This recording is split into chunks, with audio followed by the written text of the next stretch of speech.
My name is Queen Takiva. For those who don't know me, we uplift our kings, encourage our queens. We don't look down on nobody, because who are we? Listen, today is February 7th, Tuesday, and it's Testimony Tuesday. Testimony Tuesday.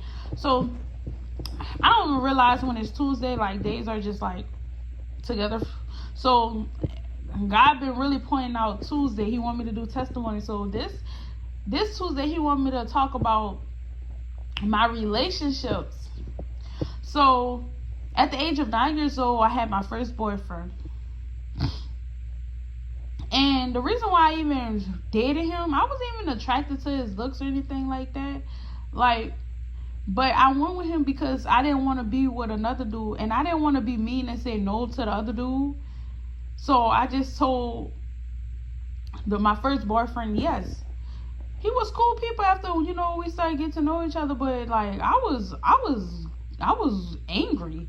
I was dangerous. Like I was angry already, so it was bad for me to even be in a relationship because I was taking my anger out on him. I was taking my insecurities out on him. I was taking my own frustrations out on him. And sometimes I even put my hands on this dude out of anger sometimes.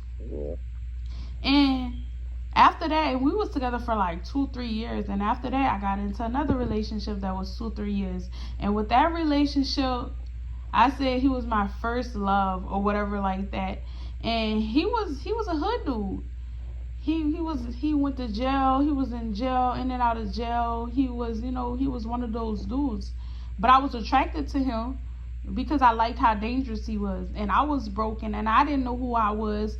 And I just wanted love. Like that was the biggest thing. Like I don't care how you look. I don't care. Like just make me feel loved. Make me feel beautiful. Make me feel wanted. And that's what I found myself doing, looking for somebody that I can have conversation with, that I can give my heart to. And even in that relationship, he cheated on me. And it was hard. It was hard with that relationship because it was a secret relationship. I used to go sneak and be by him. Like I was with him for like 2-3 years, but most of the time, like real cap, he was in jail most of our relationship. But I was holding him down. I was one of those like real loyal type girl. After him was the drug dealer. And me and the drug dealer was together for like 2 years. I didn't even know he was a drug dealer when I first met him. I just knew, like, I wanted him. Like, see, I'm really the type of person, if I want you, then I'm gonna come and get you. Like, real masculine, real, like, And with that relationship, I didn't even know he was a drug dealer until it came out. But we was already having sex and all this and that. So to me, it was just like, hey, it is what it is.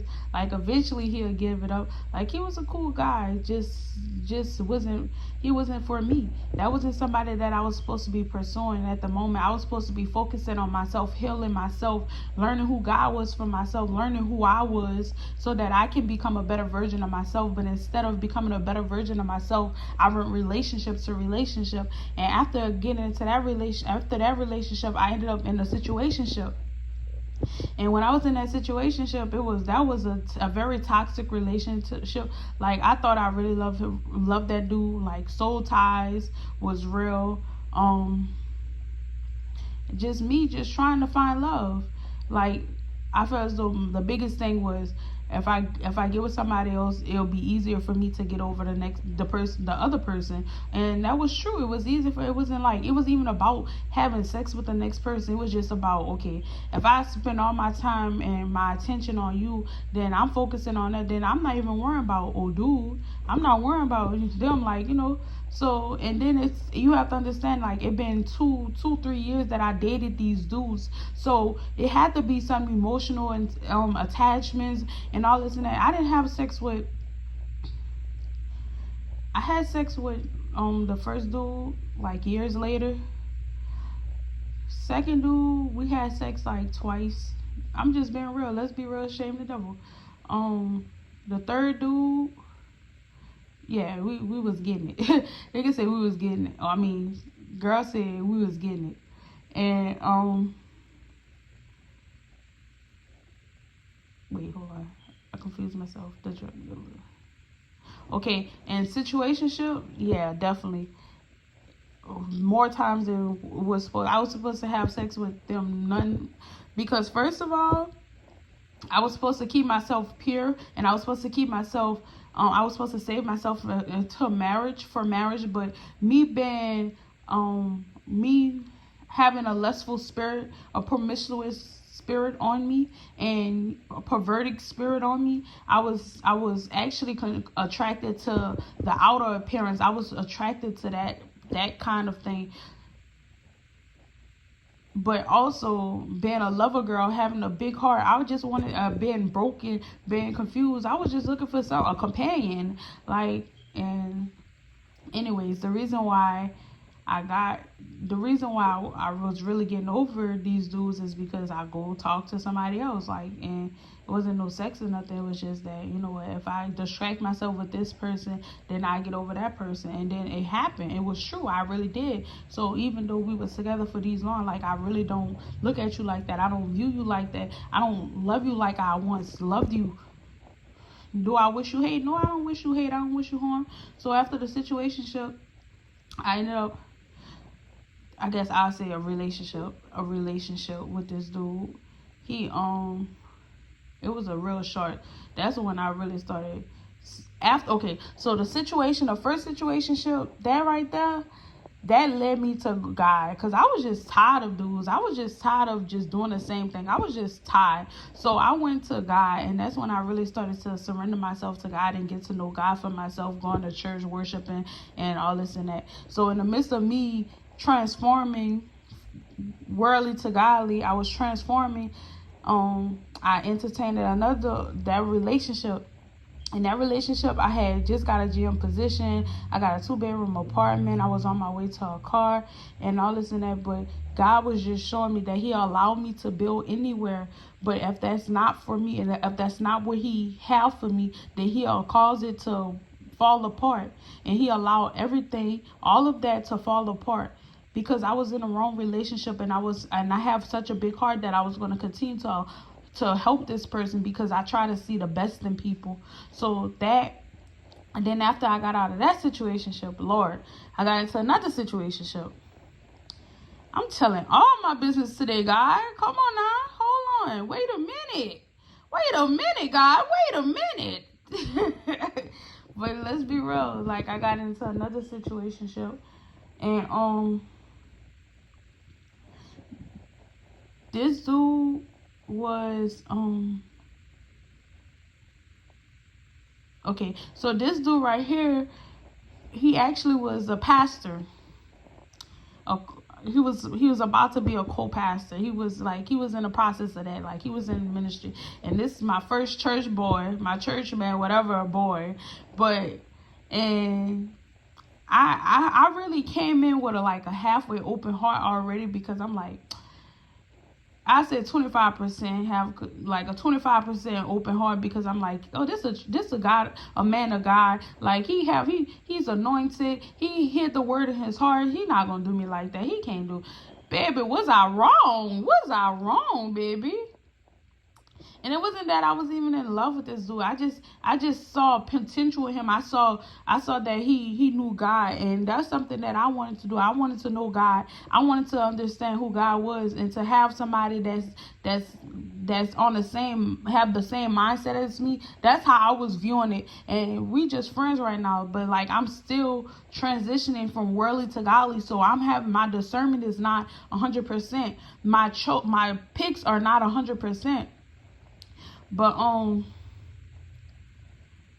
after that, I realized that he was just using me.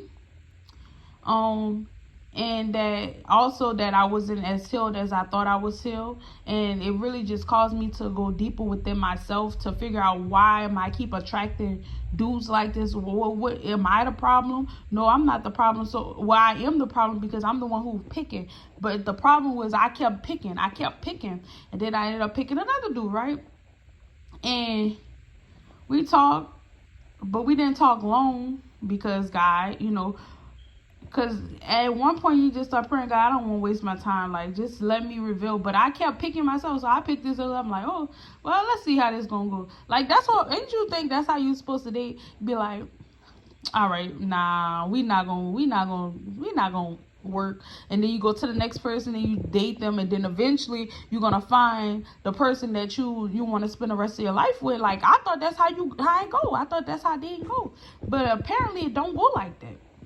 So anyways, so I picked this dude, and I actually ended up moving to Texas. So we were in 2 different states, and we were talking, and God actually revealed to me that this dude, he wasn't being loyal to me, and he was cheating. So to me, like, God already gave me the game. So now once God gave me the game, it was easy for me to just cut him off. Like, all right, bye, I don't want to bye. And I'm like, wait, God can tell me this? Hold on, wait a minute. So after that, God, you getting in my business, God. Oh my God. So after that, right, they had 2 other dudes after that. And I haven't talked to nobody else after these 2 dudes. So the first dude, I've been knew him. Well, I've been knew both of them, but I really been knew the first dude, like, since childhood. And then the second dude, I knew him, like, I think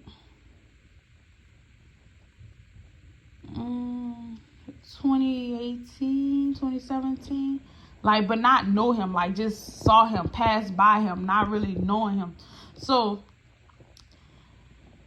listen, so, and I'm still, so I said, when this process happened, 2021, early beginning of 2021, both of these dudes, I started talking to one. All right, let's just go to the first one. So the first one, real cool guy, like a real cool guy. I can't talk bad about him. Like, he was very helpful. He helped me with a lot of things. He encouraged me. He gave me the attention that I wanted. A real hardworking guy.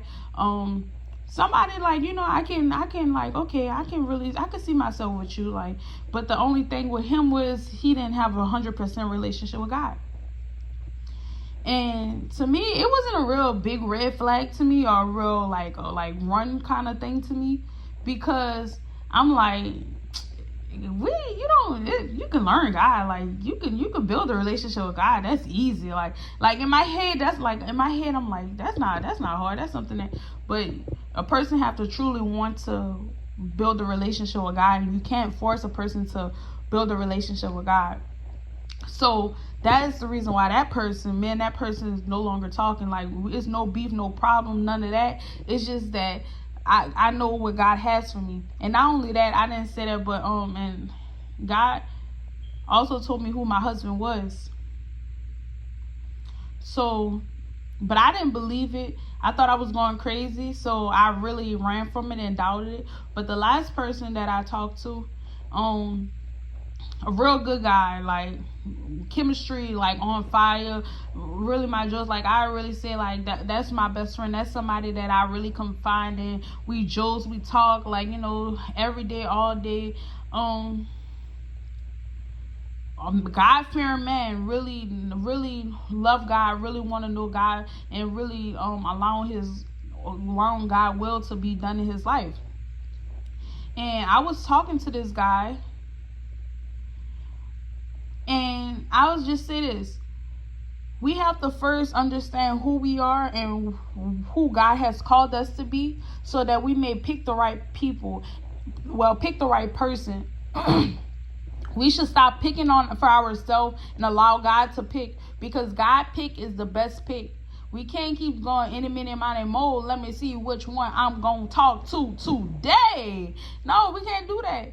I know that's what the world give us, but no, when you single, take your single season as time to to get to know yourself, get to know your gifts, to hustle, to invest, to allow yourself to be prepared. Because if you want to be a wife, you should be preparing to be a wife. You should be studying Proverbs 31. You should see how a Proverbs 31 woman act, how she dress, how she talk, how she treat her man. If she's willing, you have to start allowing yourself to be healed, because when that man that God do have for you come, that you will be ready and you'll be able to receive him. Because God is not about to just give you his child for you to hurt him, for you to abuse him, for you to mentally, emotionally, or physically hurt this man. Because God he loved that man just as much as he loved you. So he's not gonna just allow you to get his man. So we can't just be like, oh, we waiting for our husband. What are we doing in the wait for our husband? Are we healing ourselves? Are we building our relationship with God? Are we praying for our husbands already? Are we praying? Are we in position to receive the marriage? Are we in position to stop trying to seek these males? And we have to also put boundaries up. We have to, as women, we have to put boundaries in place so that we don't get played with, so that we don't have our heart broken and we looking crazy and stupid over a dude. No, we have to put in boundaries and be like, nah, baby, look, you cool people and all that, but that don't mean we having sex. Look, you cool people and all that, but that don't mean I'm gonna be cooking for you. We cool and all that, but you're not gonna just be staying with me. We cool and all that, but you're not gonna just be driving my car. Listen, we have to start putting some boundaries in place for these males. We have to first respect ourselves, know that we're worthy enough for something great. We're worthy enough to be waited on. We're worthy enough for them to get themselves together so that we can have the best version of them also. Stop just settling for half men. Stop settling for men that haven't healed. Stop settling for men that want to stay in their trauma, that want to stay toxic. Stop settling for these men. And listen, and get somebody that is a God-fearing man. That's someone that's going to love you how Christ loved the church. Listen, let me tell you this, because you deserve it. Because I felt undeserving of it for so long. I didn't know that I deserved something better. I didn't know what better looked like, because I never saw healthy love displayed in front of me. So what I'm telling you is that you have somebody out there that is special made for you. Stop settling. Stop wasting your time. Stop wasting your energy. Stop wasting your goods. Stop wasting all of this on these men.